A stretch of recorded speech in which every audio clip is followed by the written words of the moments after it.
Hi, I'm Wendy from Shiny Happy World, and today I'm going to show you how to stitch a mouth on a softie that's already been stuffed.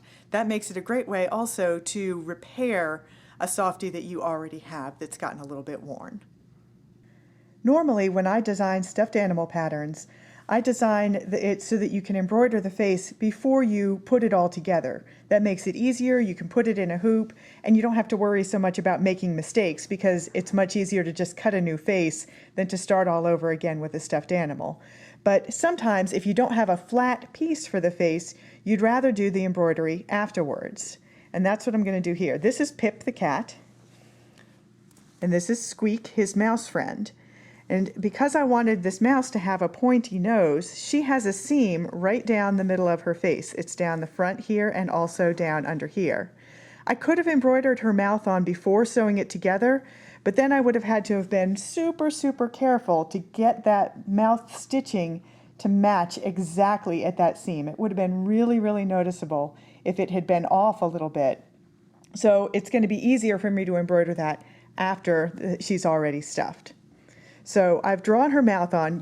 I'm not even sure if you'll be able to see that. It's a very light blue marking. This is a water-soluble pen, and I tested it on this fabric first. You need to test it on every single fabric you're going to use. Put it on, spritz it with water to make sure that it dissolves away, and then let it dry to make sure that it stays gone, because sometimes they will come back after the fabric dries, and you want to make sure that it's going to be permanently gone. So I've got a mouth drawn, and I have a doll needle. This is a long needle with a pretty big eye on it, and it's sharp, and it's designed to be able to poke through a finished doll. I've got it threaded with 2 strands of 12-weight cotton. That's the equivalent of 4 strands of embroidery thread, and I just have a regular knot in the bottom of it. So what I'm going to do is start sewing behind her ear. I'm just going to poke the needle in, and then I'm going to come out on her mouth line, and I'm going to back stitch this. So I want to come in not right on the corner of her mouth, but a stitch length away from the corner. So I'm going to pull my needle out through there, and I'm going to flip it over and let you see behind her ear again what we're going to do with that. So I have a little teeny tail there. I'm going to pull it gently until the knot is right snug up against the fabric, and then I'm going to give it just a little tug, and that knot's going to disappear inside. I'm going to pull it here, but not too hard, because you can actually pull the hole right out, pull it right out the hole at the other end. So I'm going to be gentle tugging now. Now I'm going to take my needle and I'm going to go in at the corner of the mouth, and I'm going to come out a stitch length away. And now it's just a regular back stitch, just worked with a really long needle so that it's easy. A little bit of stuffing came out with it, and that happens.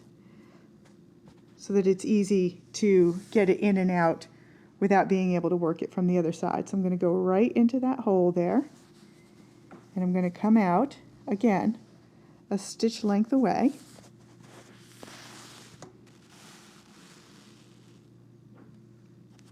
Again, clean up the little stuffing threads that might come out, and just keep working the mouth.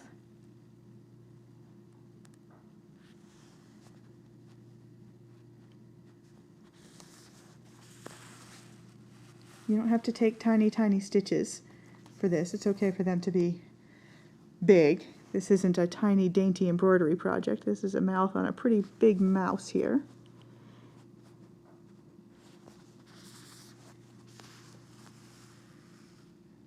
We're already almost halfway done here. I don't like to come out right on my seam line, so I'm going to make sure that my next stitch I'm crossing that seam line, even if it's just by a little bit.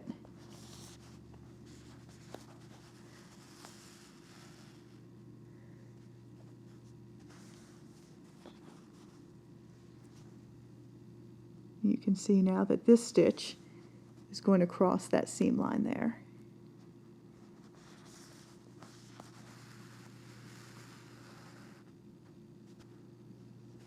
I'm just going to keep working it, because I want to show you how we're going to tie off at the end.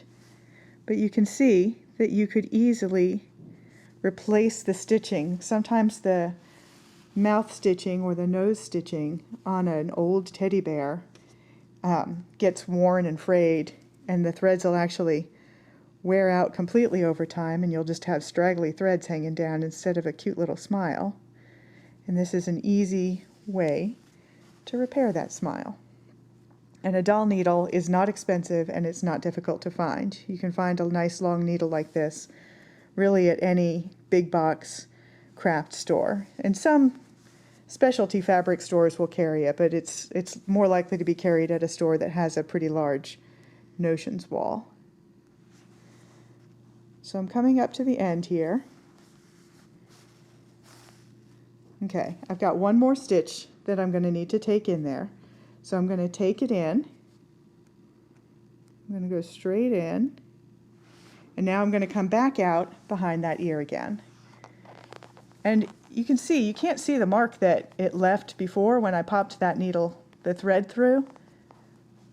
But just in case, I always like to do it hidden behind the ear. So we've got that thread coming out. Let me show you her mouth. Pulled that a little too tight. Let me loosen that. There's some stuffing there. So her mouth is now finished. She's got a nice little smile. And now I just need to I need to make a knot here. So now we finished her mouth, and we just have to deal with the fact that we have this tail of thread coming out of the back of her head, and we haven't tied it off in a knot yet. So what you're going to do is hold your thread, wrap your needle around just a couple of times, and just hold those loops in place while you pull the thread through. And you'll get a little knot. It doesn't have to be right on the surface of the fabric. And then what you're going to do is go right into the hole that you came out of, that thread's coming out of. Come up an inch or so away, it does not matter where. And just like we did when we started, pull it until that knot is sitting right on the surface, and then just give it a little tug, and it'll pop inside. Now we've got this tail here, but now it has been knotted off, so all we have to do is pull a little tight, snip it, and it disappears right into the surface. And now we have a finished little mouse smile. And the only thing we still have to do is get a little water bottle and just spritz it. The blue line was barely visible, but you want it to really completely disappear. See, the water makes it disappear right away because I did test it. And now I just need to let her dry, and she's all done. So that's it. It's really easy to stitch a smile on a finished softie if you have the right tool. What you need is one of those special long doll needles. They're about 6 inches long, and they're very easy to find at just about any big box sewing or craft store. I'm Wendy from Shiny Happy World. I'll see you next time.